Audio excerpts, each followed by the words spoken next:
Mute कर.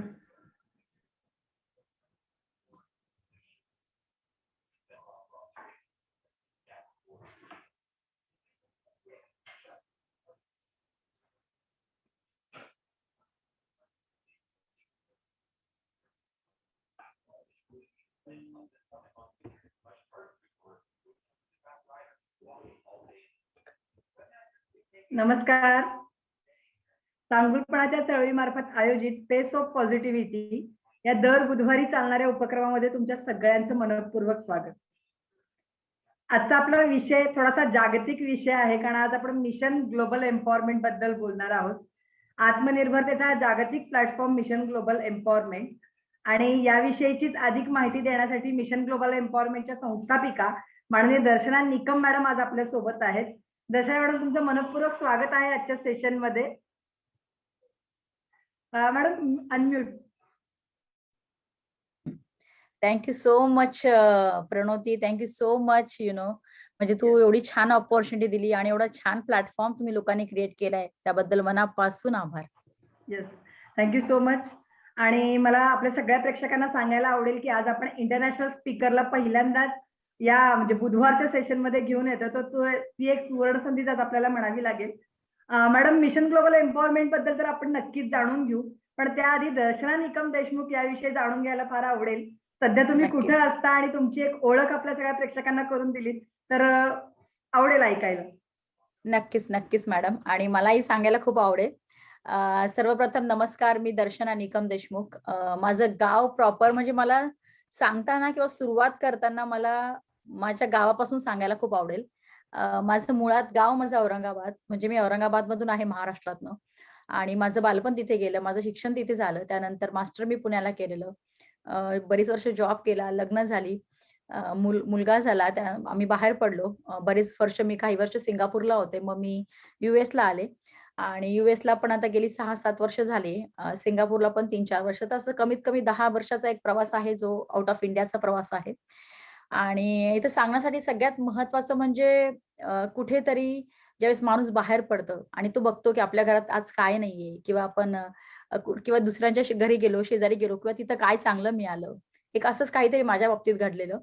आणि शिक्षण घेता घेता कॉर्पोरेटचा अनुभव पण मी घेतलेला. त्याचबरोबर एक उद्योजकता ज्याला म्हणतो, आपल्या महाराष्ट्रीयन मुलींच्या कणाकणात अंगामध्ये ती असते. म्हणजे लहानपणापासूनच आपण जसं म्हणतो ना, जसं स्कूल आपलं सुरू होतं, शाळा आपली सुरू होती, तिथूनच आपले रांगोळीचे क्लासेस, मेहंदी क्लासेस, मग आर्ट अँड क्राफ्टचे क्लासेस, मग कुठे या वेगवेगळ्या गोष्टी बनवणं, मग त्या सेल करणं, ही उद्योजकता ही लहानपणीच जन्माला आलेली असते बऱ्याचशा लोकांमध्ये. पण एवढा फरक फक्त एवढाच असतो की तिला वाखायला, म्हणजे तिला पारखायला खूप बऱ्याच वेळेस लोकांना वेळ लागतो, किंवा प्रॉपर असं त्याला वातावरण म्हणा किंवा खतपाणी म्हणा ते मिळत नाही. आणि मग त्यामुळे कुठेतरी ते झाड वेगळ्या दिशेने वाढतं. बरोबर, म्हणजे त्याला जे ऍटमॉस्फिअर मिळतं त्या पद्धतीने वाढतं. आणि मग जेव्हा मी ह्या सगळ्या गोष्टी, जेव्हा मी स्वतःच्या सेल्फ अनालिसिस मध्ये माझ्या लक्षात आल्या माझ्या गोष्टी, ज्यावेळेस मी बाहेर पडले, आणि मग आणि कुठेतरी आपण म्हणतो, जसं आपल्याला एक मेंटर मिळाला की आपल्याला कळतं की कुठेतरी आपल्याला क्लॅरिटी येते की अरे ही तर माझी स्ट्रेंथ आहे, आपण याच्यात जर गेलो तर आपल्याला जास्त चांगलं आहे. आणि मग समाजामध्ये राहून कुठेतरी भारताच्या बाहेर असताना पुन्हा भारताला काहीतरी देता यावं, हा पण एक त्या मागचा उद्देश होता. म्हणजे पैसा इज अ सेकंड प्रायोरिटी, पण if you build a people, money will follow, हा कन्सेप्ट आपल्या सगळ्यांनाच माहिती आहे. त्यामुळे मला असं वाटलं की बाहेर राहून काहीतरी आपल्या भारताकरता करावं, काहीतरी आपल्या उद्योग क्षेत्रामध्ये करावं, जिथे आपण लॅक करतोय स्किल सेट मध्ये करावं. आणि म्हणून मला वाटतं की ज्याला आपण म्हणतो ना, एक खूप बर्निंग डिझायर, अशी आतून अशी एक इच्छा होती. आणि मग त्यातूनच मिशन ग्लोबलची स्थापना ही झाली. आणि आज खूप छान वाटतंय, एवढ्या कमी दिवसामध्ये जो रिस्पॉन्स आपल्याला लोकांचा मिळतोय, भरभरून मिळतोय. आणि राहिला प्रश्न मिशन ग्लोबलचा, तर आता मी मिशन ग्लोबल वरती येते. हा माझा प्रवास झाला थोडक्यामध्ये. तर मिशन ग्लोबल बद्दल सांगायचं झालं तर मॅडम, मिशन म्हणजे थोडक्यात जशी तुमची एक चळवळ आहे, राईट, जशी तुमची एक आहे चांगुलपणाची चळवळ, तशी ही एक माझी चळवळ आहे. सो बेसिकली एक एम्पॉवरमेंट किंवा ग्लोबल असं नाव आपण त्याला का दिलं, कारण मी नुसते महाराष्ट्रातच नाही किंवा भारतातच नाही, तर भारताबाहेर बऱ्याचशा कंट्रीमध्ये आपण फिरलोय. म्हणजे मी बऱ्याचशा कंट्रीमध्ये आम्ही जाऊन आलो किंवा वास्तव्य केले. आणि बऱ्याचशा म्हणजे आज जे काही मी आहे त्यामध्ये खूप लोकांचं कॉन्ट्रीब्युशन आहे. Is not just only for the Marathi people. Yes, Marathi people, आपल्या मराठी लोकांचा एक बॅक सपोर्ट खूप होता. आपण तिथनं, आपलं रूट तिथनं आहे. पण जसं मी बाहेर पडले, मी बघितलंय की मला प्रत्येक स्टेटमधनं, प्रत्येक कंट्रीमधनं काहीतरी शिकायला मिळालं. मग हे सगळं मिळून एक छोटंसं पॅकेज करून आपल्याला ते लोकांपर्यंत कसं पोहोचवता येईल, त्यामुळे आपण त्याला नाव दिलं मिशन ग्लोबल एम्पॉवरमेंट. आणि ऍब्सोल्युटली ही जी चळवळ आहे ते एम्पॉवरमेंट रिलेटेड आहे. म्हणजे लोकांची एक कॅपॅसिटी वाढवणं, लोकांना एक जवळपास म्हणजे लोकांना एक भरभरून असा प्रतिसाद देणं किंवा लोकांचा कॉन्फिडन्स बिल्ड करणं. कारण एम्पॉवरमेंट संकल्पना ही खूप मोठी आहे मॅडम. पण त्यातल्या त्यात एक छोटासा भाग म्हणजे कुठून तरी आपण जर एखाद्या व्यक्तीला कुठल्या ना कुठल्या मार्गाने जर एक एक एक सेल्फ सफिशियंट करू शकलो किंवा एम्पॉवर करू शकलो किंवा त्याला ती पॉवर देऊ शकलो, I think that is the big achievement of our mission.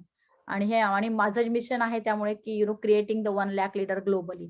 म्हणजे कुठल्याही गोष्टीपुरतं ते सीमित नाहीये, कुठल्याही माणसापुरतं नाहीये, तिथे कुठलाही जात नाही, धर्म नाही, पंथ नाही. तिथे फक्त माणूस आणि स्किल सेट ह्या 2च गोष्टींवरती आपण फोकस करतो. आणि म्हणून लीडरशिप हे आपलं आहे. मग तुम्ही लीडर जर बनलात, तुम्ही जगात कुठेही जा, 100 लोकांना तुम्ही शिकवू शकतात आणि आत्मनिर्भर बनतात. नक्कीच, नक्कीच मॅडम. फार सुंदर अशी ओळख करून दिली. पण यातला सगळ्यात आवडलेला मला मुद्दा हा आहे, की जसं तुम्ही म्हणालात, की कुठलीही स्त्री ही जन्मताच उद्योजक म्हणून जन्माला येते. आणि जे आपण काय म्हणतो वेळ जाण्यासाठी किंवा एखादं कलाकौशल्य हाती असावं म्हणून जे आपण गोष्टी शिकलेला असतो, त्याला जर आपण उद्योजकीय दृष्टिकोनातून जर बघितलं, तर नक्कीच आपण आता जो म्हणतोय ना, महिला सक्षमीकरणासाठी उद्योजक असणं फार गरजेचं आहे किंवा खूप आर्थिक गरजेचं आहे. आत्मनिर्भरतेसाठी ते गरजेचं आहे. तर हा खूप दृष्टिकोन गरजेचं मला आहे. वाटतं तुम्ही सगळ्या प्रेक्षकांना आपल्याला या माध्यमातून दिलेला आहे. फार सुंदर सांगितलं. आणि नक्कीच. मिशेल ग्लोबल एम्पॉवरमेंट बद्दल तर आपण ऐकतोयच. म्हणजे अगदी कमी कालावधीमध्ये प्रगती सुद्धा चांगली झाली आणि सगळ्यांच्यापर्यंत पोहोचलेलो पण आहोत. कारण आपला विचार मुळात आहे, की लोकांना आपल्याला एम्पॉवर करायचं आहे. मग भलेही तो 1 असू दे किंवा 100 असू दे, नेतृत्व करण्याची आपल्याकडे जर क्षमता असेल, तर आपण ते नेतृत्व करून बाकीच्यांना म्हणजे सक्षमतेकडे निश्चितपणे घेऊन जाऊ शकतो. ट्रू. आता उद्योजकतेचा अगदी विषय बरोबर. निघालेला आहे आणि आपण ग्लोबल एम्पॉवरमेंटच्या माध्यमातून उद्योजकतेलाच आपण थोडंसं बूस्ट करतोय. तर त्याविषयी मला जाणून घ्यायला आवडेल मॅडम. म्हणजे आता तुम्ही जसं आता म्हणालात इंट्रोडक्शन मध्ये तुम्ही बरेच देशही फिरलेला आहात आणि मूळ तुमचं भारतीय म्हणजे औरंगाबाद मधल्या तुम्ही स्थायिक आहात. तर मुळात उद्योजकीय मानसिकता कशी असायला पाहिजे किंवा हं. भारतीय उद्योजकीय मानसिकता आणि परदेशी उद्योजकीय मानसिकता याविषयी तुम्ही काय सांगाल? नक्कीच मॅडम, नक्कीच. हा खूप महत्वाचा मुद्दा आहे. मला वाटतं हे रूट आहे. आपलं जे आहे ना, ज्याला मूळ मूळ आपण असं म्हणतो, की कुठेतरी एक प्रत्येक गोष्टीचं एक मूळ असतो. आपण म्हणतो ना, की ज्याचा पाया चांगला असतो, ती इमारत चांगली उभारली जाते. म्हणून बेस हा खूप महत्वाचा आहे आणि परमेश्वराने 2 गोष्टी आपल्याला खूप चांगल्या दिलेल्या ॲज अ ह्युमन म्हणून. एक म्हणजे त्याची मेमरी आणि एक म्हणजे इमॅजिनेशन. म्हणजे जे काही त्याला सराउंडिंगमध्ये मधून मिळतं, त्या पद्धतीने तो डेव्हलप होत असतो. मग त्याचा माइंडसेट असू दे किंवा त्याची विचार करण्याची पद्धत असू दे. आणि इमॅजिनेशन म्हणजे त्याच मेमरीचा वापर करून एक चांगलं इमॅजिनेशन करून तो जगामध्ये खूप काही करू शकतो. पण हे खूप कमी लोकांना माहिती आहे. तर ह्या संदर्भामध्ये मॅडम मला तुम्हाला एक सांगायला आवडेल, की जेव्हा तुम्ही मानसिकतेची किंवा माइंडसेटची आपण ज्याला म्हणतो एंटरप्रेन्युअर माइंडसेटची जेव्हा आपण हे करतो, तर तो आपला एक महत्त्वाचा मुद्दा आहे आपल्या ट्रेडिंग सेक्टरचा. कारण आपण म्हणतो ना, the way you think the way you grow. ज्या पद्धतीने तुम्ही विचार करता त्याच पद्धतीने तुम्ही ग्रो होतात किंवा त्याच पद्धतीने वाढतात. आणि आपले केतन सर नेहमी म्हणतात, की जग हे तुमच्याच विचारांचं प्रतिबिंब आहे. तर मला असं वाटतं, की कुठेतरी ना ह्या सगळ्या गोष्टींमध्ये आज आपण जे काही आहोत directly, indirectly it's just because of our thought process, आपला माइंडसेट. म्हणजे तुम्ही स्वतःला काय बघता. तर जर डिफरन्स सांगायचं झालं तर मॅडम कसं आहे ना, की आता मी बघितलंय, की जर सपोज आपण आता भारताची गोष्ट केली, आपल्याकडे स्किल सेट बऱ्यापैकी आहे. लोकं हार्ड वर्किंग खूप आहे म्हणून जगामध्ये लोकं आहेत. आपल्या भारतीय लोकं आज जगामध्ये का आहे? कारण त्यांना म्हणजे भरपूर असं बघतो आज मॅक्सिमम आयटीचे लोकं जगामध्ये आहे किंवा वेगवेगळ्या स्किल वर्कर जगामध्ये आहे. कारण त्यांची मागणी पण आहे आणि आपले लोकं खूप हार्ड पण आहे. म्हणजे भारतीय लोकं इतके एफर्टलेस म्हणजे खूप खूप असं अप्रतिम असं काम करतात. मला वाटतं चायनानंतर भारतच असेल की एवढं काम करतो आपण. पण कुठेतरी ज्याला म्हणतो ना, की एक स्मार्ट मेनी वर्क करणं किंवा कुठेतरी म्हणतो ना आपण, की कसं असतं, की एक माणूस बसणं, एक माणूस कमवून आणि 4 माणसं बसून खाणं, हा पण एक खूप मोठा तफावत आहे. मग कुठेतरी काय असतं, की ते 4 व्हील बॅलन्स नसल्यामुळे प्रगतीच्या दिशेने होत नाही. भले एका माणसाकडे त्या गोष्टी आहे, पण घरात पूर्ण लोकांकडे त्या नसतात किंवा समाजामध्ये त्या नसतात. म्हणून मग आपल्याला ग्रोथला वेळ लागतो आणि मग एम्प्लॉयमेंटसाठी कॉम्पिटिशन निर्माण होते. तर मग ह्या केसमध्ये माइंडसेट कसं वर्क करतं. सो बेसिकली काय आहे ना, की आता तुम्ही बाहेरच्या कंट्रीत बघितला गेला तर इथे आम्हाला वर्कर वगैरे मिळत नाही, मेड वगैरे मिळत नाही. सगळी कामं ही लहान मुलांना घरापासूनच करायला लागतात. इव्हन म्हणजे आई वडील असू दे, पॅरेंट्स असू दे. त्याचबरोबर इथे तुम्ही बघशाल आता इथे 10वी झालेल्या मुलापासनं तो म्हणजे 12वी झाली की त्याचा तो जॉब बघतो. म्हणजे तो म्हणजे त्याचा कॉन्फिडन्स त्यावेळेसच एवढा बिल्ड झालेला असतो की ते कुठं पण जाऊ दे. त्याच्यातनं 2 पैसे कमवून तो स्वतःचं एज्युकेशन करतो. सो बेसिकली हा माइंडसेट झाला. तिथे कुठल्याही कामाची लाज नाहीये.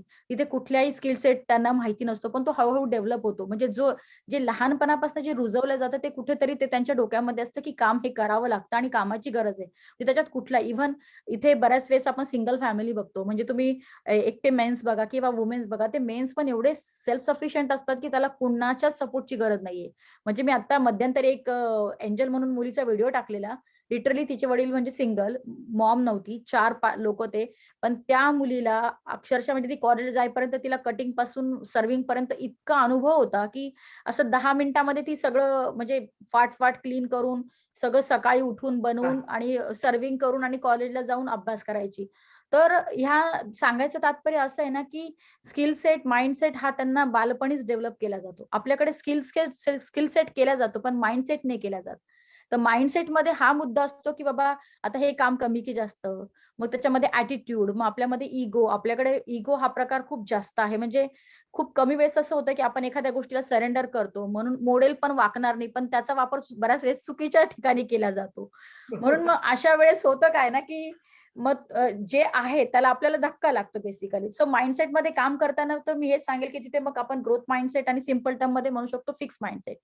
तर आता ग्रोथ माइंडसेटमध्ये काय, की तुम्ही बघा वेगवेगळ्या कुठलीही गोष्ट असू दे, तुम्ही सोल्युशन सीकर पाहिजे, तुमचं ॲटिट्यूड आलं, तुमचा हंबलनेस आला, तुमचं कॅरेक्टर आलं, तुमचे इथिक्स आले, हा सगळा तुमच्या माइंडसेटचा यू नो म्हणजे प्रकार आहे. आता सपोज आता मी जर आज विचार केला नसता, की eventually I am become a good speaker आणि प्रणोतीच्या प्लॅटफॉर्मवर एक वेळेस कुठेतरी एक व्हिज्युअलायझेशन होतं, कुठेतरी तो माइंडसेट होता, की काहीतरी बोलायचंय, जायचंय, कुठेतरी जगाला द्यायचंय. म्हणून त्या व्हायब्रेशन्स मॅच करता आणि मी आणि तुम्ही भेटलो आणि आपण इथे आलो. मग ते केतन सरांच्या माध्यमातून असू दे किंवा प्लॅटफॉर्मच्या माध्यमातून असू दे.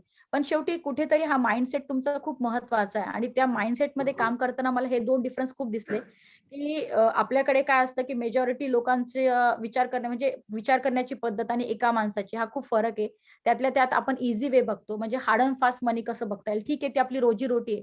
पण आउट ऑफ द बॉक्स जाऊन विचार करणं किंवा त्याच्या पलीकडे जाऊन काम करणं ते नाहीये. तर ते पण खूप महत्वाचं आहे. जर इथे लोकं सॅटर्डे, संडे एन्जॉय करतात, पण ते बघतात, की आता 8 तासाचा जॉब झाला, की अजून मला काय करता येईल. म्हणजे बरोबर. एक प्रायोरिटी इन्कम सोर्स पकडून त्यांना कुठल्या क्षेत्रामध्ये काम करता येईल किंवा जॉब करता येईल किंवा व्यवसाय करता येईल. तर त्यामुळे व्यवसायाची मानसिकता ही लहानपणापासून आपल्यात असते, पण तिला खतपाणी नाही मिळत, तिला एन्व्हायर्नमेंट नाही मिळत. आणि म्हणून कुठेतरी मग तो मानसिकता ती नसती. मग प्रत्येक वेळेस आपण त्याच्यामध्ये क्वेश्चन मार्क बघतो. अरे माझ्याकडे तर फंडिंगच नाही, माझ्याकडे तर सपोर्टच नाही, माझ्याकडे तर पैसाच नाहीये, माझ्याकडे तर ब्रँडच नाहीये. म्हणजे मग आपण फक्त जे नाहीये ते बघतो आणि जे आहे ते सोडून देतो. आणि मला वाटतं ह्या सगळ्या गोष्टींना मानसिकतेचं स्वरूप आपल्याला हे भारतात आणि बाहेरच्या देशामध्ये जर कंपेअर केलं, तर तो एक जास्त प्रमाणात दिसून येतं. आणि ते स्पेसिफिकली अजून एक महत्त्वाचा मुद्दा म्हणजे मला इथे युथ बद्दल पण सांगायला आवडेल. कसं असतं ना मॅडम, आता मी जेवढ्या पण लोकांशी बोलते, एवढे मुलं आपल्याकडे हुशार आहेत. पण त्यांना एकच बॅकग्राऊंड असतं, की एज्युकेशन घ्या, जॉब करा, लग्न करा, मुलं होतील, विषय संपला. एवढंच त्यांना बॅकग्राऊंड असतं. असे खूप कमी मुलं आहे, की बाबा ज्यांच्या घरात काही नाहीये, पण ते उद्योजकतेकडे वळले किंवा मग ज्या मुलांना वळायचंय त्यांना सपोर्ट नाहीये. बऱ्याच असं वेळेस आपण बघतो, की डॉक्टरचाच मुलगा डॉक्टर व्यवसाय करतो किंवा शिक्षकाचा मुलगा शिक्षक. कारण कुठेतरी त्यांना मिळतं, पण बाकीच्यांना मिळत नाही ते कल्चर आणि आपणही शोधत नाही. मग त्यामुळे तो एक जो ट्रेडमार्क बनलेला आहे ना, की शिक्षण झालं, की जॉब, जॉब झालं, की नोकरी, नोकरी जे काय असेल ते फॉर एक्झाम्पल. मग त्याला कुठेतरी चेंज करायला हवं. म्हणजे मला वाटतं, की आपल्याला माहिती आहे, की आपल्याकडे भारतामध्ये एक ॲप्लिकेशन असेल, तर त्याला एका जागेला लाखो ॲप्लिकेशन्स येतात. कसा लोकांना जॉब मिळणार? मग त्याच्यापेक्षा आपण अपॉर्च्युनिटी कशा क्रिएट करू शकतो? So that's how mindset come in the picture. आणि मग तुम्ही छोट्या-छोट्या घरात तुमच्या ज्या स्किल आहे, आता आपल्याकडे भरपूर स्किल आहेत. आपण त्यावर नंतर बोलू. असं बेसिकली हा माइंडसेटचा डिफरन्स मला जाणवतो मॅडम. नक्कीच मॅडम, नक्कीच. पण मलाही इथं आवर्जून सांगायला आवडेल, की गेल्या 5 ते 7 वर्षामध्ये हे चित्र बरंचसं बदललेलं आहे. नक्कीच, नक्कीच, त्याच्यासाठी नक्कीच. हा म्हणजे इंटरनेट हा महत्त्वाचा मुद्दा ठरलेलाच आहे चित्र बदलल्या पाठीमागचा. कारण जसं दरवेळेला आपण म्हणतो किंवा बऱ्याच वेळेला ऐकतो, आपण परदेशी लोकांचं अंधानुकरण करत असताना आपण कपडे घेतले पण विचार नाही घेतले. पण हे थोडंफार चित्र बदलतंय. बदलते आता बदलते. स्वावलंबी होण्याकडे कल वाढलेला आहे. बरोबर स्वावलंबी होण्याकरता इन द सेन्स उद्योजक होण्याकडे कल वाढलेला आहे. नोकरी बरोबर. मागणारे होण्यापेक्षा देणारे बरेच जण आता यायला लागलेले आहेत. यायला लागले. धडपड त्यांची आहे. फक्त त्यांना एक प्रॉपर एन्व्हायरमेंट, तुम्ही जसं म्हणताय, proper environment and right direction जर योग्य वेळी मिळालं, तर निश्चितपणे त्यांची जी धडपड आहे ती सार्थकी लागणार आहे असं म्हणायला काहीच हरकत नाही. आता मला नक्कीच तुम्हाला हे नक्कीच. विचारायला आवडेल की मिशन ग्लोबल एम्पॉवरमेंटच्या माध्यमातून आपण महिला वर्ग असेल किंवा युथ असेल यांना कोणकोणत्या प्रकारचे स्किल सेट विषयी माहिती देतो किंवा येस येस. एम्पॉवरमेंटचं काम नेमकं कशा पद्धतीने चालतं? Yes yes. आता मॅडम जसं तुम्ही बोलल्या राईट की आपल्याकडे परिस्थिती बदलली, आपल्याकडे परिस्थिती बदलली आहे, एन्व्हायरमेंट मिळते तरी पण क्लिअरिटी नाहीये, व्हिजन नाहीये, मिशन नाहीये. कारण जसं तुम्ही म्हटल्या की विशेष म्हणजे आता 5-6 वर्षामध्ये बरंचसं चित्र बदललंय, पण त्याला अजून बदलायला वेळ लागेल कारण त्याला बरेचसे फॅक्टर आहे मॅडम. मला असं वाटतं पॉप्युलेशन आपलं एक झालं, त्यानंतर अनएम्प्लॉयमेंट झालं किंवा मग फार्मर आपल्याकडे जास्त म्हणजे जास्त लोक हे शेतकरी भागातले, आपला तर मराठवाडा झाला जिथे पाऊस पाणी नाही. मग अशा लोकांना पुन्हा एज्युकेटेड लोकांसोबत येऊन कॉम्पिट करणं आणि त्या गोष्टी करणं. तर बऱ्याच वेळेस स्ट्रगल ही प्रत्येकाकडे आहेच आणि मला खूप चांगलं वाटलं कारण आता जरी मी आता भारताबाहेर असले तरी मी भारतीयांसाठीच काम करते. त्यामुळे जेवढ्या लोकांच्या सानिध्यात आले ना मॅडम, तर मला एकच कळालं की जसं तुम्ही म्हटलं की वुमन एम्पॉवरमेंट. सो एम्पॉवरमेंट हा कन्सेप्ट बऱ्याच वेळेस ना खूप रॉंग पद्धतीने इंटरप्रेट केला जातो. म्हणजे की पैसा किंवा त्याला कुठेतरी याच मार्गाने जोडला जातो.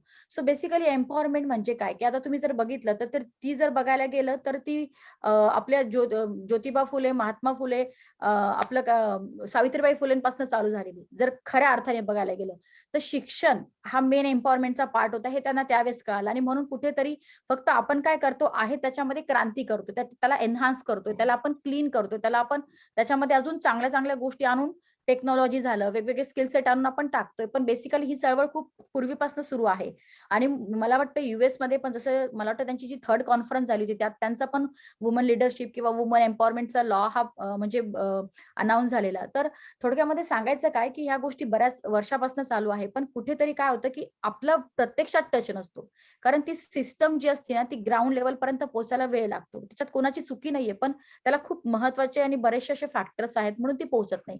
तर बेसिकली काय ना मॅडम, आता जसं तुम्ही म्हटल्या की एक एन्व्हायरमेंटचा पार्ट झाला किंवा तुम्ही म्हटल्या की आपल्याला कुठेतरी ते नर्चर होत नाही जरी लोक पुढे आले पण त्यांना विजन नसतं, त्यांना माहिती नसतं. आता सपोज मी माझंच सांगते, जर आता मला असं माहिती पडलं असतं म्हणजे आता कुठेतरी मी एका लेवलला जाऊन मग मेंटर्स घेतले, एज्युकेशन घेतलं, मग ती क्लिअरिटी आली आणि त्या गोष्टी. सो बेसिकली वुमेन सोबत काम करताना एज्युकेशन सोबत एक व्हॅल्यू बेस्ड सिस्टम देणं खूप महत्वाचं आहे. म्हणजे त्यांना लाईफ स्किल्स शिकवणं, त्यांना कॉन्फिडंट करणं, त्यांना त्यांच्यात जे आहे ते ओळखणं. कारण प्रत्येकाकडे जरी बेसिक एज्युकेशन असलं पण एज्युकेशन ही त्यांची स्ट्रेंथ नसती. आता कुठेतरी एखादी बाई घरात इतका छान स्वयंपाक करते आणि तिला आपण जबरदस्ती जाऊन तू एक हे लिही, तू ते लिही, तर ते तिला बऱ्याच वेळेस अवघड जातं. ती डेव्हलप करते त्या लेवलला, पण जो तिचा स्किल सेट असतो तेच जर तिने मेसचे डब्बे जर सुरू केले घरात आणि त्याला टेक्निकल स्वरूप दिलं तर ती तेवढंच चांगल्या पद्धतीने प्रोग्रेस करू शकते आणि त्याच्यातनं ती ह्या गोष्टी आउटसोर्सिंग पण करू शकते. पण हे खूप कमी लोकांना माहिती असतं ना. आता मी माझ्याच घरातली 2 उदाहरणं देते. आता माझ्या 2 बहिणी होत्या. आता माझी एक बहीण होती जी घरकामात खूप हुशार आणि एक बहीण आहे ती अभ्यासात खूप हुशार. तर कसं होतं जी अभ्यासात होती तिला मी प्रत्येक वेळेस घरकामाला मी फोर्स नव्हतो करत आणि जर केला तरी ती तेवढ्या लेव्हलचे एफर्ट नव्हते टाकू शकत. ती डोकं वापरेल, ती सगळं करेल. पण तिचं पॅशन होतं अभ्यास किंवा तिचं पॅशन होतं तिचं स्टडी म्हणजे तिला जे करियर करायचं ते. आणि तेच लहान्या बहिणीचं होतं तुम्ही तिला किती पण नाही, पण ती घरातल्या कामात एवढी एक्सेल की ती 100 लोकांचा स्वयंपाक करेल किंवा मग तिच्यामध्ये एवढं गुण होतं असं छान की तिला काही पण काम देते घरात म्हणजे एक्सलंट. इतकं स्किल तिच्या हातामध्ये होतं ना की जे डेव्हलप करायला लोकांना वर्ष लागतात. तर सांगायचं तात्पर्य काय की ते त्यावेळेस ओळखल्यामुळे त्यांना एकदम राईट गायडन्स आम्ही दिलं. मग त्यामुळे माझी एक बहीण आज म्हणजे खूप चांगल्या लेव्हलला आहे आणि एज्युकेशन फील्डमध्ये ती मास्टर आहे म्हणजे आणि खूप इंग्लिश वगैरे तिचं खूप जास्त लेव्हलचं चांगलं असल्यामुळे तिचं प्रत्येक ठिकाणी सिलेक्शन होतं आजच्या कंडिशनला. तर सांगायचं तात्पर्य काय की कुठेतरी ती स्किल तर डेव्हलप केली पण त्यातली स्ट्रेंथ ओळखणं, त्याला क्लिअरिटी देणं, त्याला विजन देणं, त्याला सिस्टम देणं आणि त्या गोष्टी कळाल्यावरती त्याला त्या मार्गाने एम्पॉवर करणं, सेल्फ कॉन्फिडंट करणं, ह्या सगळ्या गोष्टींचा परिणाम होतो. तर तसंच आपण वुमन एम्पॉवरमेंट जर म्हटलं ना मॅडम, सॉरी, आपण वुमन एम्पॉवरमेंट जर म्हटलं ना तर तिथे फक्त एज्युकेशन पार्ट नाही येत, एज्युकेशन सोबत लाईफ स्किलचा पार्ट येतो, व्हॅल्यूचा पार्ट येतो. आणि जसं तुम्ही म्हणतात की एक महिला म्हटलं की तिच्यासोबत सगळे पिलर आले. तिला मानसिक सपोर्ट आला, तिला सोशल सपोर्ट आला, तिला एन्व्हायरमेंट आलं, त्यानंतर तिचं फायनान्स झालं. कारण तिला जरी काही करायचं म्हटलं तर कुठे ना कुठे घरच्यांवरती डिपेंड तिचं असतं. मग अशा वेळेस तिला एक कल्चर, आणि आपण जसं कल्चरच्या गोष्टी करतो, तर जसं सिस्टम, जसं एन्व्हायरमेंट झालं, तसं एक कल्चर असणं महत्वाचं आहे. कल्चर म्हणजे काय, की थोडक्यामध्ये आता सपोज आपण मंदिरात जातो. आता मंदिरात गेल्यावर आपल्याला कसं वातावरण मिळतं, ती ऊब मिळते, ती ऊर्जा मिळते काम करण्याची किंवा प्रे करण्याची. म्हणजे तिथं जो पीस मिळतो तो आपल्याला घरी नाही मिळत. त्यामुळं मंदिराचं महत्व मंदिराचं असतं. एखाद्या गुरुकडे गेल्यावर त्याच्याकडनं जे शिकतो, शाळेचं महत्व शाळेचं असतं. आज आपण किती जरी शिकलो, तरी पण शाळेचा जो टच होता तो वेगळाच पडतो किंवा शिक्षणाचा टच हा वेगळाच पडतो. तसंच या सिस्टमचं आहे. म्हणजे आम्ही बेसिकली सिस्टम प्रोव्हाईड करतो. कारण मला माहिती आहे, की कुठली पण टर्म एकदा केल्याने पूर्ण होणार नाही. मी एक ऑर्डर एखाद्या लेडीजला दिली, तर तिला एक थोडी फायनान्शियल एका लेव्हलला मदत होईल, म्हणून ती एम्पॉवर नाही होणार. So basically how she can generate the another income, right? म्हणजे नेक्स्ट टाइम ती हे कन्सिस्टंटली कसं करू शकते. तर त्याच्यामध्ये आपण सगळ्या पिलरवरती काम करतो मॅडम. मग त्याच्यामध्ये इमोशनल असू दे, सोशल असू दे, स्पिरिच्युअल असू दे, फायनान्शियल असू दे, किंवा मग त्यांची होलिस्टिक एक उद्योजकाची एक होलिस्टिक डेव्हलपमेंट ज्याला म्हणतो. कारण सशक्त माइंडच सशक्त बिझनेस करू शकतो. तर असं टोटल आपण महिलांना देतो मॅडम. येस, नक्कीच. आणि मला वाटतं हे महिलांच्या बरोबर युथ एम्पॉवरमेंटचं काम पण मिशन ग्लोबल एम्पॉवरमेंटच्या येस, माध्यमातून येस, चालतं. तर येस, येस. युथ एम्पॉवरमेंटसाठी तुम्ही काय काय वेगळे वेगळे स्किल सेट देता हां. किंवा त्या संदर्भातले काही अनुभव असतील तर ते शेअर करू शकाल? बिलकुल, बिलकुल, बिलकुल. तर आता युथचं म्हणजे कसं आहे ना मॅडम, की आता युथला आपण का प्रोत्साहन दिलं? कारण सगळ्यांना माहिती आहे, की आजची मुलं म्हणजे उद्याची पिढी, उद्याचं फ्युचर आहे. जे आपण लॅक केलं ते त्यांनी नको करायला.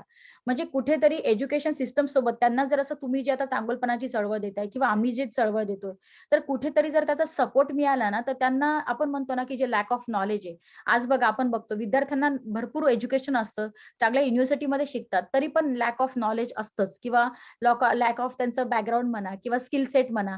आता एखादा मुलगा अभ्यासात हुशार खूप असतो, पण त्याला कम्युनिकेशन नसतं.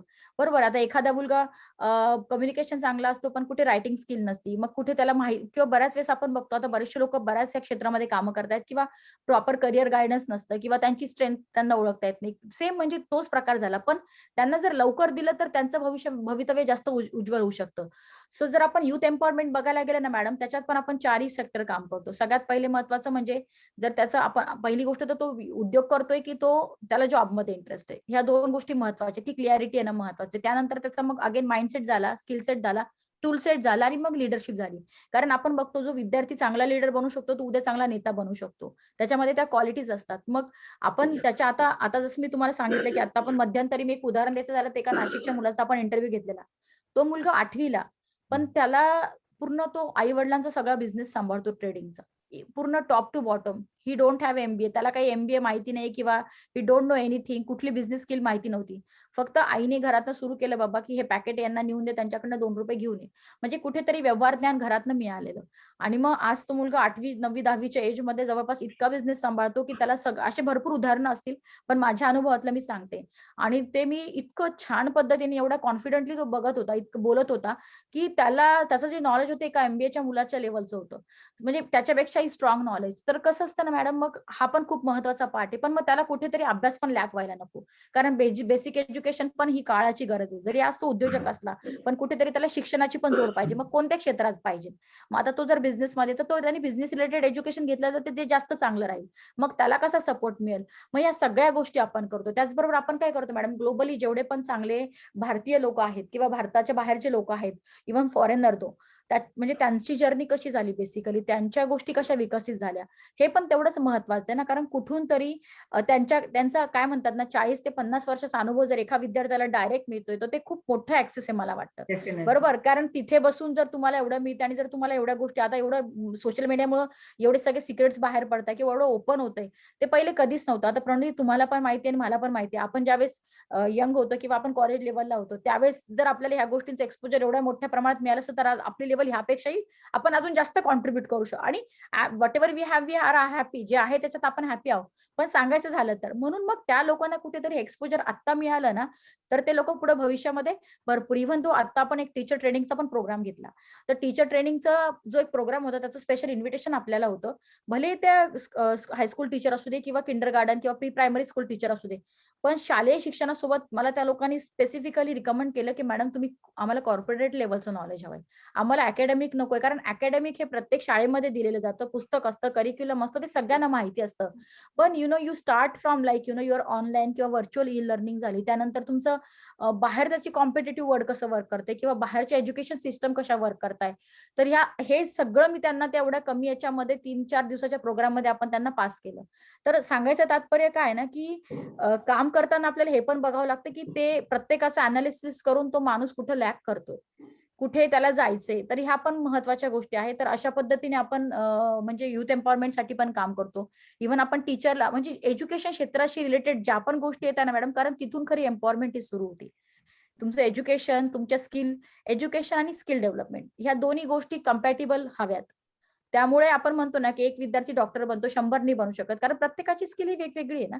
त्याच्या स्किलवर ज्याने तो एक एक बेस्ट आर्टिस्ट बनू शकतो, एक्सेल हे बनू शकतो. अशा गोष्टी आपल्याला माहिती आहेत. तर त्यामुळे आपण ह्या सगळ्या गोष्टींमध्ये युथ एम्पॉवरमेंट मध्ये पण काम करतो मॅडम आपण. Yes, नक्कीच मॅडम. फार दोन्हींचं पण फार उत्कृष्ट तुम्ही माहिती दिलीत आणि सांगितलं की कशा पद्धतीनं काम करणं गरजेचं आहे. एज्युकेशन त्याचबरोबर स्किल सेट आणि या सगळ्याला राईट एन्व्हायरमेंट हे फार गरजेचं आहे जर आपल्याला ओव्हरऑल डेव्हलपमेंट आवश्यक असेल तर. फार अजून जाणून घ्यायला निश्चितपणे आवडेल मॅडम. कारण कसं आहे ज्या वेळेला आपण कंपॅरिझन करतो म्हणजे भारत असेल किंवा इतर कोणतेही देश असतील, प्रत्येकाची संस्कृती वेगळी, प्रत्येकाचं वातावरण वेगळं आणि त्या माध्यमातून आपण घडत असतो. पण जसं सगळ्यात महत्त्वाचा मुद्दा हाच आहे, की आपण जर स्वतःला ओळखू शकलो आणि स्वतःला प्रॉपर त्या परिस्थितीमध्ये घडवू शकलो, तर आपण निश्चितपणे जे काही आपलं कॉन्ट्रिब्युशन आहे समाजाच्या समाजाप्रती करणारं, ते आपण सातत्यानं करत राहू. आणि मला वाटतं ह्याच समाजाला काहीतरी देण्याच्या उद्देशाने या चांगुलपणाच्या चळवळीची स्थापना झालेली आहे. माननीय खूपच छान डॉक्टर मॅडम. ज्ञानेश्वर मुळे सरांच्या संकल्पनेतून चांगुलपणाची चळवळ ही साकारली आणि गेले 3 वर्ष आपण सातत्याने यावरती काम करतो. कोरोनाच्या निगेटिव्ह सिच्युएशनमध्ये सातत्यानं रोज एक सकारात्मक विचार, सकारात्मक प्रेरणा आणि एक प्रवास पॉझिटिव्हिटीचा प्रवास देण्याचं काम गेले वर्षभर आपण केलं आणि त्यानंतर फेस ऑफ पॉझिटिव्हिटीचा हा उपक्रम सुरू केला. ज्यामध्ये रोज रात्री 8 वाजता त्या क्षेत्रातील दिग्गज येतात आणि एक अवेअरनेस क्रिएट करायचं काम करतात. मग भलेही तो कायद्यावरती असेल, कला किंवा सांस्कृतिक क्षेत्रातला असेल, सामाजिक क्षेत्रातला असेल, शैक्षणिक क्षेत्रातला असेल. प्रत्येक जण येतो आणि तो विचार देण्याचं काम करतो. या चांगुलपणाच्या चळवळीविषयी तुम्हाला काय वाटतं? आणि आपल्या सगळ्या बघणाऱ्या प्रेक्षकांना तुम्ही यामध्ये सामील व्हावं यासाठी तुम्ही काय आवाहन कराल? नक्कीच, नक्कीच. तर मी तर सगळ्यांना सांगेल, की काय ना मॅडम, ह्या अशा ज्या चळवळी असतात ना, मला वाटतं जे तुम्हाला एक जसं आता आपण बोललो, एक शालेय शिक्षण मिळणं, एक बेसिक एज्युकेशन मिळणं, एक अकॅडमिक एज्युकेशन मिळतं. पण त्यापेक्षा पण मला वाटतं हा जो लाईफ एक्सपिरियन्स जो मिळतो ना, तो जास्त महत्त्वाचा आहे. कारण आणि हे इतकं सोपं नाही आणि मला ते सगळ्यांना सांगायला आवडेल आता, कारण मी पण अशा सोशल प्लॅटफॉर्मवरती काम करते. पण तुम्हाला सगळ्यांना याच्यामध्ये खूप एफर्ट्स असतात. Is not an easy. लोकांच्या टायमांप्रमाणे काम करणं, लोकांना बोलवणं, लोकांचे विचार ऐकणं आणि कुठेतरी आम्ही तुमच्या याच्यामध्ये बघितलं, की हेल्दी लोकशाही, लोकशाही असणं, पण तिला हेल्दी स्वरूप देणं. एक आपण म्हणतो पोषक असं त्याला हे देणं, कुठे पण त्याला कुपोषित नको, त्याला म्हणजे खड्डे नको त्याला. सो बेसिकली आपण काय करतोय, की आता ज्या पद्धतीने मॅडमची जी चळवळ आहे किंवा आमची जी चळवळ आहे, त्याच्यामध्ये आपण काय करतो, की जे काही चांगलं क्रीम आपल्याला मिळाले, म्हणजे ते म्हणतो ना, की दह्याचं लोणी काढून काढून जे तूप बनतं शेवटी, ते आपण लोकांना देण्याचा इथं प्रयत्न करतो. तर ह्याची जी गरज आहे ना, बऱ्याच वेळेस फ्रीची व्हॅल्यू लोकांना नसते. पण मी तुम्हाला आवर्जून सांगेल, की ह्या गोष्टी तुम्ही सिरियसली घ्या. कारण कुठेतरी ह्या गोष्टींचा टच मला, प्रणवतीला होता. भलेही आम्हाला अशा माध्यमातून नव्हता, पण कुठेतरी एक आजोबा होते जे स्पीच लिहून द्यायचे. कुठेतरी आम्ही भाषणाला जायचो, कुठेतरी आम्ही स्पीच ऐकायला जायचो. 2-2 तास लोकांना ऐकायचो. असं नाही की बालपण आमचं नव्हतं, बालपण होतं, पण कुठेतरी करण्याची जिद्द आणि देण्याची इच्छा पण होती आणि त्यामुळे मला वाटतं, की ह्या गोष्टी आमच्यामध्ये आल्या, तशा तुमच्या प्रत्येकामध्ये त्या आहे आणि त्या सगळ्यांमध्ये आज मला लोकं विचारतात, की "मॅडम तुमचं कम्युनिकेशन कसं काय डेव्हलप झालं?" किंवा "मॅडम तुम्ही एवढं चांगलं" म्हणजे असं होतं, बऱ्याच वेळेस असं होतं लाईक, की "तुम्ही एवढं 2 तास कसं बोलू शकतात कंटिन्यू?" तर हे काय मी जसं म्हटलं ना, की मेमरी आणि इमॅजिनेशन आपल्याला खूप खूप डेटा आपल्याकडे असतो, पण त्याचा वापर एका चांगल्या वेळी कसं करायचा ते हे प्लॅटफॉर्म शिकवतात. या प्लॅटफॉर्मच्या माध्यमातून तुम्हाला लाईफ एक्सपिरियन्स मिळतो, तुम्हाला स्किल सेट मिळतो. आज हे शब्द जे मी बोलते ते बोलण्यासाठी, ते तोंडातनं बाहेर पडण्यासाठी वयाची 30 वर्ष गेली किंवा 32 वर्ष गेली तर ती तुम्हाला जर एवढ्या लवकर मिळत आहे तर कुठेतरी त्याचं जाऊन शोधणं, त्याचं मूळ शोधणं आणि त्या कामाला लागणं हे खूप महत्वाचं आहे. आता कालच मला प्रणोती तुम्हाला इथे एक गोष्ट आवर्जून इव्हन मला सगळ्या पालकांना मला इथे सांगायचंय, आज एज्युकेशन आणि कुठेतरी आपण महिलांसाठी काम करताना माझ्याकडे आता एक एक स्टुडंट आली आहे, मुंबईमधनच आहे. तर लिटरली म्हणजे त्या मुलीची इतकी छान मुलगी, एवढी हुशार आणि सगळं खूप चांगलं बॅकग्राऊंड तिचं. पण काय ना प्रणोती, झालं काय की त्या कंडिशन मध्ये आम्ही बघितलं की कुठेतरी ती शाळेमध्ये लॅक करते. ती घरात खूप निपुण आहे, पण कसं असतं ना की कुठेतरी प्रत्येकाचं ब्रेन हे वेगवेगळ्या माध्यमातून वर्क करत असतं. तर तिचा जो स्पीड आहे, ग्रोथ आहे, इज म्हणजे इट्स नॉट स्पेशल, पण बाकीच्यांपेक्षा कमी आहे, असं आहे. तर बेसिकली कारण तिचा इंटरेस्ट हा दुसरा आहे आणि मग तिचं कम्युनिकेशन नसल्यामुळे मग ते टीचरला वगैरे पण कन्फ्युज होते की बाबा हिचं एक्झॅक्टली चालू काय, हिला करायचं काय. आणि मग एका 9th किंवा 8th ग्रेडला असताना पण तिचा सर्वांगीण विकास तेवढा नव्हता, म्हणजे नाहीये. सो बेसिकली थोडक्यात फक्त करिक्युलम मध्ये बाकी तिचा विकास आहे, पण तो लोकांना कळत नाहीये, असं झालंय ते. मग आता त्यांच्या आई आल्यात माझ्याकडे, मग त्यांनी लिटरली त्यांनी सांगितलं की मॅडम प्लीज काहीतरी करा, कारण बाकीच्या शाळा म्हणतात की तुम्ही 2 लाख भरा, मग तुम्हाला तुमच्या मुलाला हे करू, 3 लाख भरा, मग तुमच्या मुलाच्या ऐवजी पेपरला बसू वगैरे काय काय असलं आहे. पण मी तुम्हाला खरं सांगते, हे बघा, जरुरी नाहीये की आता तुम्ही आज बघा जेवढे पण जगामध्ये म्हणजे मोठे जेवढे पण एंटरप्रेनर किंवा उद्योजक जग आहे, तुम्ही बघशाल मार्क झुकरबर्ग घ्या किंवा तुम्ही थॉमस एडिसन घ्या, ज्यांना लिटरली लिहिलं होतं की हे लोक ऍबनॉर्मल आहे किंवा त्यांना स्कूलमधून काढून टाकलेलं, तरी सुद्धा आज आज लाईटाची निर्मिती झालेली आहे. आणि हे खरं आहे, please believe it on that part, की असं नाही की असं होतं आणि तसं होतं, असं काही नाही. आई वडिलांचे एफर्ट आणि त्या मुलाची करण्याची जिद्द हे कोणी पण साध्य करू शकतं. तर मला इथे सांगायचं की त्या केसला आम्ही हँडल केलं आणि जस्ट मी त्या मुलीशी बोलले 1 तास मी तिला क्लास म्हणजे मी जस्ट तिच्यासोबत गप्पा मारल्या. तर ती इतकं छान बोलली आणि मला कळालं की तिची स्ट्रेंथ मॅथ आहे, तिचं स्ट्रेंथ इंग्लिश आहे ना मराठी. मराठी हे तिचं कॅन यू म्हणजे मी तुम्हाला खोटं नाही सांगत की तिचं इंग्लिशची वाचण्याची स्पीड खूप जास्त चांगली रॅदर दॅन मराठी. तर हे खूप कमी लोकांना कळतंय. त्याचबरोबर मी बघितलं की तिची पेंटिंग्स इतक्या छान आहे की ती पेंटिंग थ्रू व्यक्त होती किंवा तिच्या आर्ट थ्रू व्यक्त होती. त्यामुळे जरुरी नाही की प्रत्येक मुलगा मराठीतच हुशार असला पाहिजे किंवा भाषेतच असला पाहिजे किंवा त्याला इतिहासातच असला पाहिजे किंवा त्याला सगळे विषय आले पाहिजे. तर त्यामुळे आता तिची स्ट्रेंथ जर आपल्याला कळाली ना, आपण त्याच्यावरती काम केलं, तर ती जगाच्या पाठीवर कधी पण एम्पॉवर आणि एज्युकेशन घेऊन ती सेल्फ इंडिपेंडंट होऊ शकते.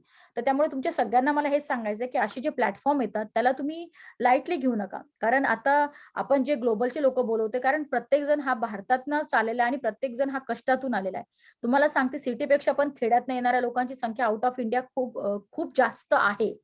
खूप जास्त आहे. तुम्ही बघा, मी पण मराठवाड्याची, रमेश पण म्हणजे लिटरली त्याचं म्हणजे माझे जे हसबंड आहे त्यांचं गाव एकदम 40गाव मध्ये छोटंसं गाव आहे त्यांचं.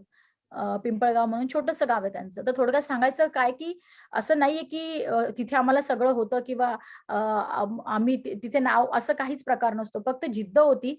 कुठेतरी बाबा इथं आल्यावर आम्ही ज्या गोष्टी स्ट्रगल केल्या, त्या आपल्याला तिथून भरून काढायच्या. म्हणजे येणारी पुढची पिढी त्या गोष्टी स्ट्रगल न करावं किंवा मग ते स्ट्रगल हे कमी प्रमाणात असावं. सो बेसिकली हा उद्देश आहे. तर आणि म्हणून मग या प्लॅटफॉर्मची स्थापना झाली आणि आमच्यासारखे जेवढे पण लोक आहेत ते सगळे येऊन बोलतात आहे किंवा त्यांचे विचार देतात आहे. आणि हे खूप कमी लोक करतात, कारण लोक आजच्या जगामध्ये फक्त ROI बघतात की तुमचा रिटर्न ऑफ इन्व्हेस्टमेंट टाइम काय आहे, जेवढा टाइम. पण आम्ही तो टाइम न बघता आम्ही हे का देतोय, कारण कुठेतरी ती कळण्याची म्हणजे देण्याची कळकळ आम्हाला आहे. आणि तसंच मॅडमचं पण काम आहे, तसंच ही चांगुलपणाची चळवळ आहे. इव्हन एका क्षेत्रात नाही, प्रत्येक क्षेत्रातल्या व्यक्तीला प्रॅक्टिकल गायडन्स मिळावं, नॉलेज मिळावं, म्हणून ही जी चांगुलपणाची चळवळ जी तुम्ही घेऊन आलात मॅडम, ती खूप खूप महत्वाची आहे. किंवा मी आत्मनिर्भर ह्या शब्दामध्येच खूप ताकद आहे. मी म्हणते ना की याचा अर्थ जरी आपल्याकडे कळाला ना तर खूप मोठी गोष्ट आहे. म्हणजे आपल्या महिला म्हणा किंवा आपल्या आपल्या आणि एक सांगते की आपल्याकडे दोन्ही गोष्टी तेवढ्याच महत्वाच्या, मेन पण आणि वुमेन पण. See we are not compete each other, we are complete each other. Empowerment म्हणून आपण कुठेही फाईट किंवा दोन गोष्टी वेगळ्या किंवा एकाला डॉमिनेट करा, मग असं नसतं. याच्यामध्ये खूप महत्वाचं आज आम्ही जे बोलतोय आमच्या नवऱ्यांच्या सपोर्टमुळे बोलतोय, हे सांगायला हरकत नाहीये. कुठेतरी तो बॅक सपोर्ट आहे, म्हणून आम्ही या गोष्टी करू शकतोय. आणि तसे प्रत्येकीला मिळतील, पण कुठेतरी एक लाईफमध्ये स्ट्रगल आणि फाईट ही सगळ्यांनाच असते, हे विसरून नाही चालणार. त्यामुळे एज्युकेशन घ्या, अशा संस्थांना जोडा, उलट अशा संस्थांमध्ये इन्व्हॉल्व्ह व्हा, डिस्कशन मध्ये या, स्वतःला व्हिज्युअलाइज करा की you are become a part of eventually of that system. तर तुम्ही पण त्याच लेवलला जाशाल. आणि मी बघितलं प्रणोती, आता काम करताना महिलासोबत सगळ्यांना हीच इच्छा आहे की माझं काहीतरी व्हावं, माझं नाव व्हावं, माझं गाव व्हावं. कुठेतरी पैशापेक्षा पण प्रत्येकाला असं वाटतं काहीतरी मी द्यावं, पण देणार कसं? तर ह्या सगळ्या गोष्टी मी आजही लेडीज मध्ये बघते, आणि एवढा भरभरून सपोर्ट जो लेडीजचा मिळतोय ना मला, म्हणजे हॅट्स ऑफ. ज्या पद्धतीने आपल्या 4 महिन्यामध्ये आपण हजाराचं नेटवर्क पण गाठले, आपल्याकडे म्हणजे अर्ध्या शतकाच्या वरती पण ग्लोबल इंटरव्ह्यू झालेत. त्याचबरोबर प्रणवती, तुम्ही पण प्लॅटफॉर्मवरती आला होता, खूप छान महोत्सव होते, खूप छान मेमरी माझ्यासोबत आहे. त्यामुळे तुमच्या सर्वांचे पुन्हा एकदा मनापासून आभार आणि थँक्यू सो मच. चळवळ चांगुलपणाची. आणि प्रणवती मॅडम, तुमच्याकडे खूप मोठी स्किल आहे. इव्हन मी सरांशी पण बोललेले, आणि खूप छान काम तुम्ही समाजासाठी करताय. कारण याच्यात पैसा नाहीये, पण देण्याची जी तुमची वृत्ती आहे ना, ती खूप मोठी आहे. आणि भारतामध्ये राहून तिथल्या लोकांना हातोन हात घेऊन काम करणं, इव्हन तुम्ही बचत गटांसाठी कामं करतात. मला ते बऱ्यापैकी तुमचं प्रोफाईल माहिती आहे, आणि मी बऱ्याच वेळेस बोलत असते. खूप चांगली इन्स्पिरेशन तुम्ही लोकांना देताय, आणि असंच करत राहा. आमची ब्लेसिंग, आमच्या विशेष, इव्हन आमची काही मदत लागली तरी आम्ही तुमच्यासाठी तयार आहोत. कारण कोलॅबरेशन इज द की. जोपर्यंत ते करत नाही तोपर्यंत आपण सक्सेस नाही होणार. त्यामुळं thank you so much once again, मला इथे इन्व्हाइट केल्याबद्दल. Yes ma'am, yes, thank you so much. Actually जसं चांगुलपणाची चळवळ ज्या 3 तत्वांवरती आधारित आहे, सकारात्मकता, सृजनशीलता आणि सगळ्यात महत्वाची सर्वसमावेशकता. कारण समाज म्हटला की आपल्याला सगळ्यांना सोबत घेऊनच चालायचं आहे. त्यामध्ये मग तो स्त्री आहे का पुरुष आहे, कुठल्या जातीचा आहे, कुठल्या वर्णाचा आहे, हे कुठलंही आपण त्याच्यामध्ये बघत नाही. सर्वसमावेशक विकास जर आपल्याला समाजाचा करायचा असेल, तर या गोष्टीला धरूनच आपल्याला चालायला लागेल. आणि आमचा असा ठाम विश्वास आहे की प्रत्येक व्यक्तीमध्ये चांगुलपणा हा दडलेला आहे. फक्त त्याचे नक्कीच. एकत्रितरित्या एकत्रीकरण आपल्याला कुठे बघायला मिळत नाही. ते आपण या चळवळीच्या माध्यमातून करणार आहोत आणि समाजाला एका विधायकतेकडे घेऊन जाणार आहोत. जे नक्कीच. स्वप्न डॉक्टर नक्कीच. एपीजे अब्दुल कलामांनी आपल्यासाठी बघितलं होतं, भारत एक आर्थिक महासत्ता होणार आहे, त्या दृष्टीने पावलं पडायला सुरुवात झालेली आहेत असं मला वाटतंय. आणि त्यासाठी आणि आपण आपल्या परीने आपलं काम सातत्यानं आणि करत राहू. आणि मॅडम, मला वाटतं तुम्ही खरी चांगुलपणा म्हणजे लोकांचा तो काढून आणताय, तो खेचून आणताय कुठून तरी. म्हणजे काय असतं ना, बऱ्याच वेळेस आपल्यामध्ये जे चांगलं असतं ना, ते लोकांना माहित नसतं. आपण आपल्या स्वतःला अंडर एस्टिमेट करतो, अरे माझ्याकडे हेच नाहीये, माझ्याकडे तेच नाहीये. पण प्रत्येकामध्ये जसं तुम्ही म्हटल्या ना, खूप म्हणजे त्यालाच आपण म्हणतो ना, एक क्लिअरिटी, एक स्ट्रेंथ, स्वतःची स्ट्रेंथ ओळखणं, आणि ती तुम्ही लोकांमध्ये बाहेर काढता मॅडम. खरंच appreciate your work. Yes, yes. Absolutely. Thank you so much ma'am.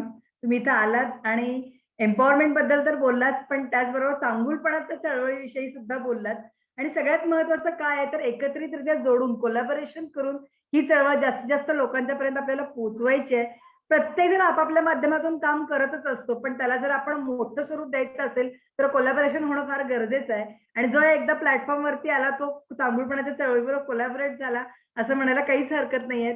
तुम्ही आलात आणि नक्कीच. मार्गदर्शन केलं त्याबद्दल तुमचे मनःपूर्वक आभार madam. Thank you so much. Thank you so much madam. Thank you so yes. Much for आणि इन्व्हिटेशन. आपल्या सगळ्या बघणाऱ्या प्रेक्षकांचेही मी मनःपूर्वक आभार मानते. आजचं सेशन कसं वाटलं हे निश्चितपणे तुम्ही मला सांगा. त्याचबरोबर नक्की. चांगुलपणाच्या चळवळीची संघटनात्मक बांधणी सुरू झालेली आहे. त्याचा गुगल फॉर्म हा कमेंटमध्ये तुम्हाला मिळेल. त्या गुगल फॉर्म भरा आणि चळवळीमध्ये सामील व्हा. समाजाला आपण एका विधायक कार्याच्या माध्यमातून समाज सक्षम करूया. आणि जसं मॅडम म्हणाल्या की हे फक्त स्त्री सक्षमीकरणासाठी किंवा युथ सक्षमीकरणासाठी नाही, तर समाजाच्या सक्षमीकरणासाठी आहे. आपण एकमेकांसोबत आलो तर संपूर्ण होऊ आणि चांगुलपणाची चळवळ वृद्धिंगत करू. Thank you so much. नक्कीच. आणि प्रणोती, मला पण फीडबॅक मिळाले तर खूप चांगलं होईल. मला आवडेल, म्हणजे पुढच्या सेशन मध्ये तुमचे काही क्वेश्चन आणि रिक्वायरमेंट असेल तर मी नक्की ती भरून काढेल किंवा मी ती घेऊन येईल. 100%. थँक्यू सो येस, मच नक्की Pranoti. Ma'am. Thank you so much. Most welcome. Bye bye.